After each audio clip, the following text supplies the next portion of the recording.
지난 시간에는 같은 말씀 가지고 우리는 하나님의 소유된 자들이다.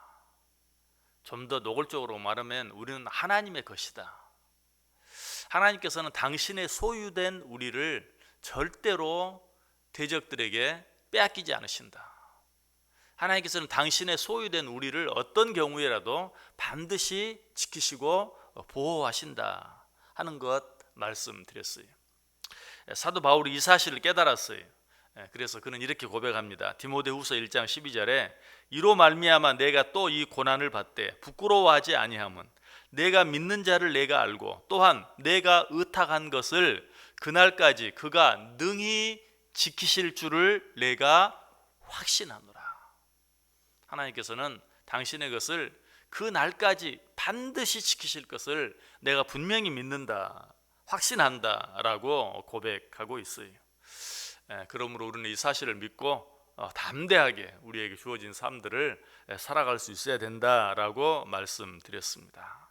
자, 그런데 하나님의 소유된 우리들에게는 하나님께서 우리를까지 지켜주신다는 그런 특권만 있는 것이 아니라 하나님의 소유된 우리들에게는 마땅히 지키며 살아야 될 의무도 있어요. 그렇죠? 우리가 어떤 나라의 백성이 되면 그 나라 백성으로서 누릴 수 있는 특권도 있지만 그 나라 백성으로서 마땅히 지키며 살아야 될 의무도 있죠. 마찬가지 우리가 하나님 나라 백성이 되었다, 하나님의 소유되었다라는 말 속에는 마땅히 누려야 될 특권도 있지만 마땅히 지켜야 될 의무도 있다. 그 첫 번째 의무가 무엇인가? 우리가 하나님 나라 백성으로서 하나님의 소유된 자로서 하나님 나라에 대한 자부심을 가져야 돼. 그리고 그 나라를 늘 자랑할 수 있어야 돼. 좀 쉽게 말하면 내가 하나님의 자녀인 것, 요즘 말로 하면 내가 크리스찬인 것, 내가 그리스도인인 것을 자랑스럽게 생각해야 돼. 그걸 자랑하며 살아야 돼. 그걸 부끄럽게 생각하며 살면 안 돼. 사실 우리가 신앙생활을 하면서 하나님을 믿는 사람이라는 것을 숨기려고 할 때가 얼마나 많은지 몰라요. 내게 뭐 좀 손해가 나는 것 같고 내게 무슨 이익이 없는 것 같으면 숨기려고 해요. 여러분 그때 하나님의 마음을 한번 생각해 보세요. 자, 어떤 이유로든 어떤 경우로든 여러분의 남편이 내가 누구의 남편이라는 사실을 숨기려고 한다든지 또 여러분의 아내가 내가 누구의 아내라는 것을 숨기려고 한다든지 특별히 여러분의 자녀가 내가 누구의 아들, 내가 누구의 딸이라는 것을 숨기려고 한다고 생각해 보세요. 그 남편의 마음, 그 아내의 마음, 그 아버지, 그 부모의 마음이 얼마나 서운하고 얼마나 아프겠어요. 그런데 우리는 그리스도인이라는 사실, 내가 하나님 나라 백성이라는 사실을 자랑스럽게 생각하지 못하고 드러내지 않으려고 하고 숨기려고 할 때가 참 많이 있다. 너무나 잘못된 것이 내가 그리스도인이라는 사실을 드러내려고 하는 것, 자랑하려고 하는 것, 그것은 어떻게 하는 것입니까? 늘 하나님을 찬송하고 늘 하나님께 감사하고 늘 하나님께 기도하는 그런 삶을 끊이지 않고 살아가는 것, 이것이 하나님의 소유된 자들이 마땅히 가져야 될 그런 태도다. 우리가 사람들 앞에서 찬송가 하나 부르는 것도 부끄럽게 생각할 때가 참 많아요. 유행가 하나 멋지게 불어 제끼는 것은 자랑스럽게 생각하면서도 찬송가 하나 부르는 것은 어쩔 때는 부끄럽게 생각하면서 하지 않는 그런 모습. 심지어는 다른 사람들 앞에서 내가 기도하는 모습 보여주는 것, 밥 한 끼 먹으면서 그 음식 앞에 놓고 진정으로 기도하는 그 모습 보여주는 것조차도 부끄럽게 생각하면서 하지 않고 그냥 적당히 지나갈 때가 있는 것, 그런 우리의 모습을 볼 때가 있어요. 그런 모습을 볼 때 하나님이 얼마나 서운해 하시겠는가. 하나님은 내가 당신의 소유되었다고 해서 나를 끝까지 지켜주시는데, 책임져 주시는데, 나는 하나님의 소유되었다는 사실, 하나님의 자녀 되었다는 사실, 하나님 나라 백성이 되었다는 사실을 부끄럽게 생각하고 감추려고 하면 하나님이 얼마나 서운하시겠어요. 이처럼 우리는 하나님의 소유된 백성으로서 하나님 나라 백성 된 것, 하나님의 자녀 된 것을 자랑스럽게 생각해야 된다. 아니, 보다 적극적으로 그 나라를 선전할 수 있어야 돼요. 베드로전서 2장 9절에 뭐라고 말합니까? 너희는 택하신 족속이요 왕 같은 제사장들이요 거룩한 나라요 그의 소유가 된 백성이니 이는 너희를 어두운 데서 불러내어 그의 기이한 빛에 들어가게 하신 이에 아름다운 덕을 선전하게 하려 하심이라. 하나님이 왜 우리를 택하셨는가? 하나님이 왜 우리를 왕같은 제사장으로 거룩한 나라로 또 그의 소유된 백성으로 삼아주셨는가? 당신의 나라를 선전하게 하기 위해서. 역시 요즘 우리의 표현으로 바꿔본다면 정말 전도하게 하기 위해서, 선교하게 하기 위해서 드러내놓고 하나님을 자랑하고 하나님의 나라를 선전하는 것, 그것이 바로 전도죠, 선교죠. 그 일을 우리로 하여금 감당하게 하기 위해서 하나님께서 우리를 당신의 소유 삼아 주셨다라고 우리에게 말하고 있어요.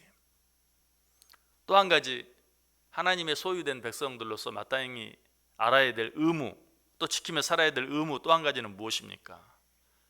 자기 자신보다 자기 나라를 더 사랑할 수 있어야 돼요. 세상적인 표현으로 말하면 어떤 나라의 백성된 자는 애국심을 가져야 돼요. 그 나라를 사랑할 줄 아는 애국심, 그 나라를 사랑하기 때문에 때때로 나 자신의 손해까지도 기꺼이 감당하는, 바로 그것이 어떤 한 나라 백성된 자들의 마땅한 도리예요. 우리는 하나님 나라 백성 되었어요. 하나님의 소유 되었어요. 그렇다면 어떻게 해야 합니까? 나 자신을 먼저 챙길 것이 아니라 하나님의 나라를 먼저 챙길 수 있는, 하나님의 나라의 유익과 하나님의 나라의 영광을 위해서라면 나 자신의 손해 정도는 감수할 수 있는, 기꺼이 받아들일 수 있는 그런 태도, 그런 의무를 기억해야 한다. 고린도전서 6장 19절 20절이 말하죠. 너희 몸은 너희가 하나님께로부터 받은 바 너희 가운데 계신 성령의 전인 줄을 알지 못하느냐. 너희는 너희 자신의 것이 아니라 값으로 산 것이 되었으니 그런즉 너희 몸으로 하나님께 영광을 돌리라. 너희 몸으로 하나님께 영광을 돌리라. 너희는 하나님의 소유된 하나님의 것이 되었다. 그러므로 너희 몸으로 하나님께 영광을 돌리라. 너희는 너희의 것이 아니다. 또 디모데후서 2장 4절, 병사로 복무하는 자는 자기 생활에 얽매이는 자가 하나도 없나니 이는 병사로 모집한 자를 기쁘게 하려 함이라. 실제로 여러분의 자녀라 할지라도 군대 가서 그저 자기 편하게 해주지 않는다고 불편하고 원망하면 여러분 뭐라고 말해요? 에익 소금 놈아. 군대를 갔으면 당연히 나라를 위해서 상관의 말에 복종하고 너 자신은 좀 힘들고 어렵고 어쩔 때는 불이익을 당한다 할지라도 참고 견딜 줄 알아야지. 당연히 그렇게 말할 거 아니에요? 군대까지 가서 집에서 하는 것처럼 네 이익 다 챙기고 네가 하고 싶은 거 다 하려고 하면 되겠느냐? 그렇죠. 우리가 하나님의 소유되었다, 하나님의 것이 되었다라는 것은 하나님이 나를 지켜주시고 책임져 주신다는 그런 특권도 있지만 이제는 내가 그 하나님의 영광을 위해서 나 자신에게 주어진 어떤 손해 정도는 당연한 것으로 받아들일 줄 아는 것, 아니 마땅히 그래야 한다는 것, 이것이 하나님의 소유된 백성들이 기억해야 될 또 한 가지 의무다. 우리나라 백성들에게는 어때요? 국방의 의무가 있어요.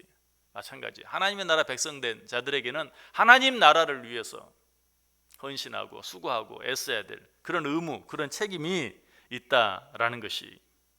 마지막으로 한 가지 더 있습니다. 주의 소유된 자들, 하나님의 것 된 자들, 하나님 나라 백성된 자들이 기억해야 될 무엇보다 중요한 한 가지 의무가 더 있는데 그것은 무엇인가? 내가 하나님의 것이 되었다, 내가 하나님 나라의 백성이 되었다, 내가 하늘나라 시민이 되었다라는 것은 이 세상에 대해서는 나그네가 되었다라는 의미. 이 세상 입장에서는 내가 외국인이 되었다라는 그런 말이. 결국 그 말은 무엇입니까? 이 세상에서 아까 바로 앞에 두 번째 의무, 나라를 위해서 헌신하고 수고할 수 있어야 된다라는 것과 비슷하게 이 세상에서 마땅히 내 권리를 다 주장하며 살 그런 존재가 아니라는 것이. 내가 하나님 나라 백성 되었다는 것은 이제 이 세상에 대해서는 외국인이 되었고 이 세상에 대해서는 나그네가 되었다라는 사실을 말하는 것이. 그래서 베드로전서 2장 10절에도 보면 너희가 전에는 백성이 아니더니 이제는 하나님의 백성이요 라고 말하고 있어요. 너희가 전에는 하나님 나라 백성이 아니었다. 무슨 말이? 세상 백성이었다. 그러나 이제는 하나님 나라 백성이 되었고 세상에 대해서는 외인이 되었다, 외국인이 되었다, 나그네가 되었다, 거류민이 되었다, 손님이 되었다 라고 말하고 있어요. 그리고 나서 계속해서 이렇게 말해요. 사랑하는 자들아, 거류민과 나그네 같은 너희를 권하노니 영혼을 거슬려 싸우는 육체의 정욕을 제어하라.